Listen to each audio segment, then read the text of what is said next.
Isang batang dating nagtitinda ng tsinelas na minsang naging driver, waiter at construction worker para lang mabuhay, ang kalaunay magiging isa sa pinakarespetadong boses ng pamamahayag sa buong Pilipinas. Pero sa likod ng matapang niyang boses sa telebisyon at radyo, may isang lalaking dumaan sa matinding hirap, kontrobersya at isang trahedyang halos tuluyang sumira sa kanyang buhay. Si Mario Teodoro Ted Filon ay isa sa mga pinakatanyag at pinakarespeto na personalidad sa larangan ng pamamahayag sa Pilipinas. Sa halos 4 na dekada niyang paglilingkod sa media, nakilala siya hindi lamang bilang isang news anchor at radio commentator, kundi bilang tinig ng mga ordinaryong Pilipino sa mga isyu ng lipunan, politika at pamahalaan. Pero sa likod ng pangalan na kilala ng buong bansa, may isang mas malalim na kwento ng pagsusumikap, sakripisyo, tagumpay, trahedya at muling pagbangon. Ang buhay ni Ted Filon ay hindi perpektong istorya ng tagumpay. Isa itong salaysay ng isang batang nangarap kahit kapos, isang lalaking tumindig kahit maraming binuhat na pasanin, at isang mamamahayag na hindi lang naghatid ng balita, kundi ng pag-asa at malasakit sa kapwa. Bago tayo magpatuloy, pa-like ng video at mag-subscribe sa aking channel. Napakalaking tulong nito sa aming mga content creator. Maraming salamat po. Ipinanganak si Ted Filon noong Marso 29, 1962 sa Maynila, Pilipinas, bilang anak ni Jose Carson Itong, isang jeepney driver, at Josefina Kibilan Filon, isang market vendor. Hindi siya lumaki sa marangyang buhay. Sa halip, ang kanyang kabataan ay minarkahan ng hirap, sakripisyo at araw-araw na pakikipaglaban para makaraos. Bilang isang batang nag-aaral sa Tacloban, hindi lang siya nakatutok sa klase.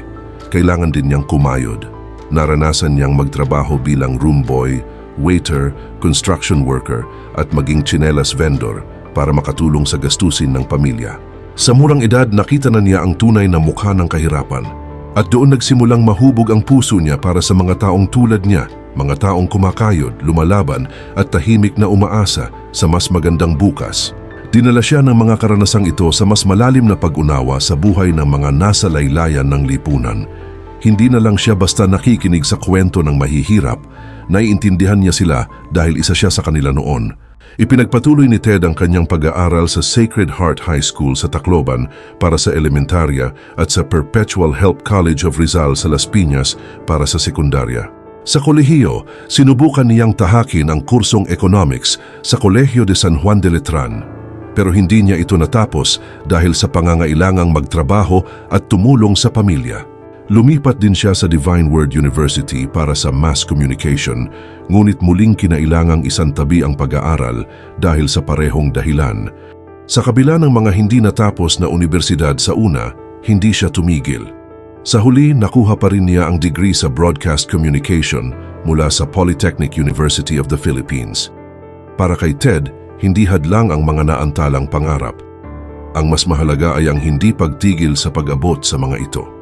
Ang unang hakbang niya sa mundo ng pamamahayag ay hindi agad sa telebisyon kundi sa radyo.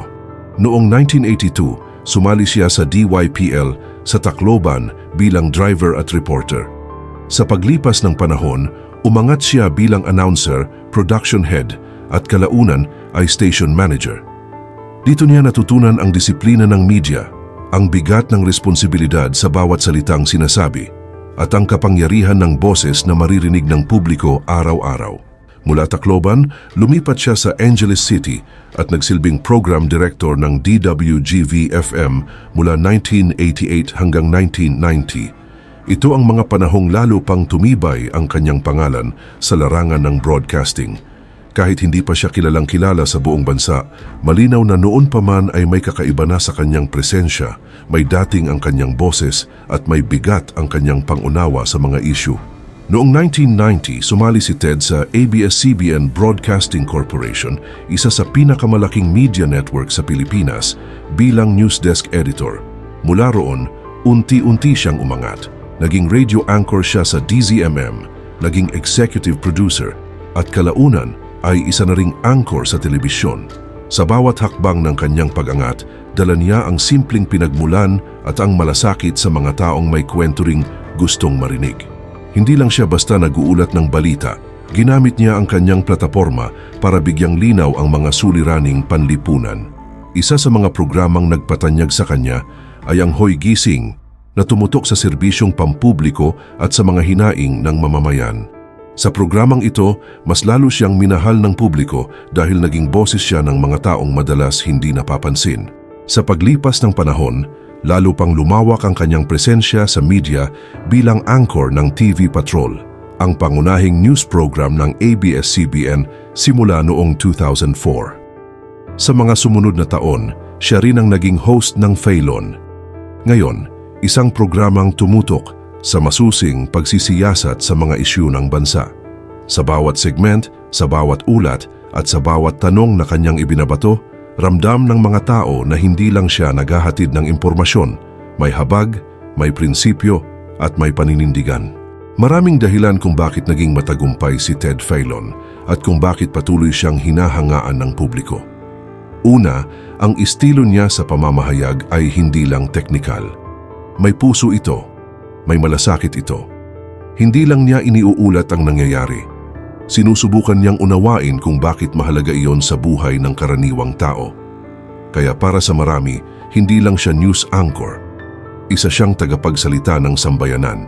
Pangalawa, ang mga programang tulad ng Hoy Gising at Faylon ngayon ay hindi lang basta palabas. Mga tulay ang mga ito sa pagitan ng mamamayan at ng mga isyung dapat pagtuunan ng pansin. Sa pamamagitan ng kanyang trabaho, naipakita niya na ang media ay hindi lang pang-aliw o pangbalita. Maaari rin itong maging instrumento ng serbisyo, paninindigan at pagbabago. Dahil sa kanyang katapatan, malasakit at integridad, nakuha niya ang tiwala ng maraming Pilipino.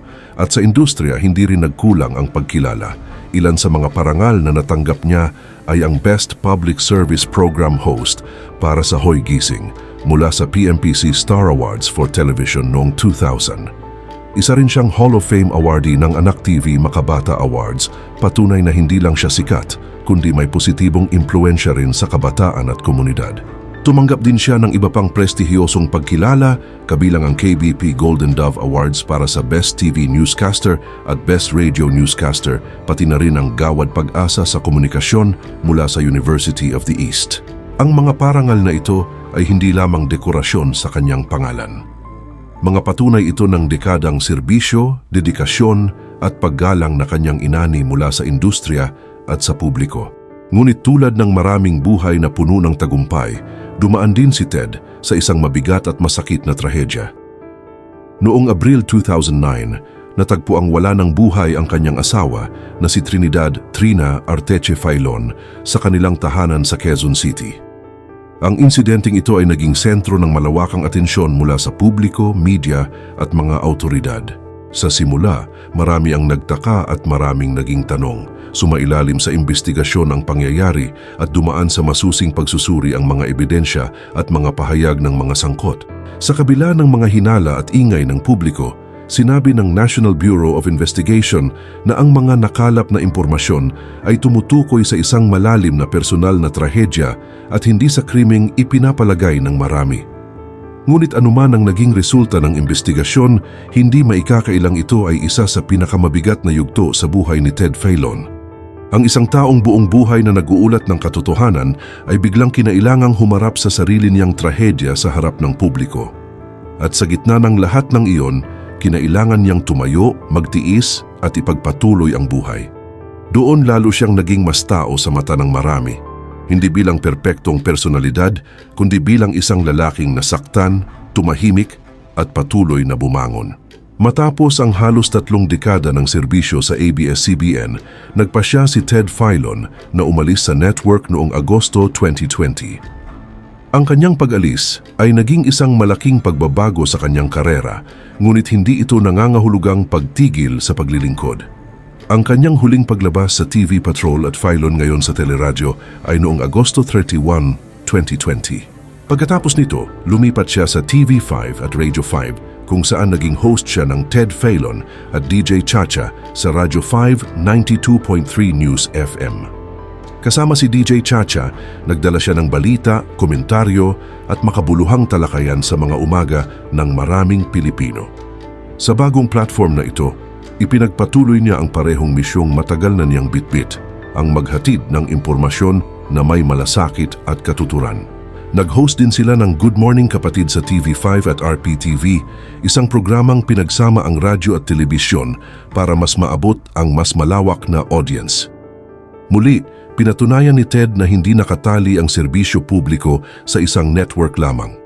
Kapag ang layunin mo ay maglingkod, makakahanap ka ng paraan para magpatuloy. Sa kabuuan, ang buhay ni Ted Filon ay kwento ng isang batang nanggaling sa hirap, isang mamamahayag na umangat sa pamamagitan ng sipag at talino, at isang taong dumaan sa matinding pagsubok pero hindi natakot bumangon muli. Isa siyang paalala na ang tunay na tagumpay ay hindi lang nasusukat sa galing sa trabaho, kundi sa lalim ng puso at sa tibay ng paninindigan.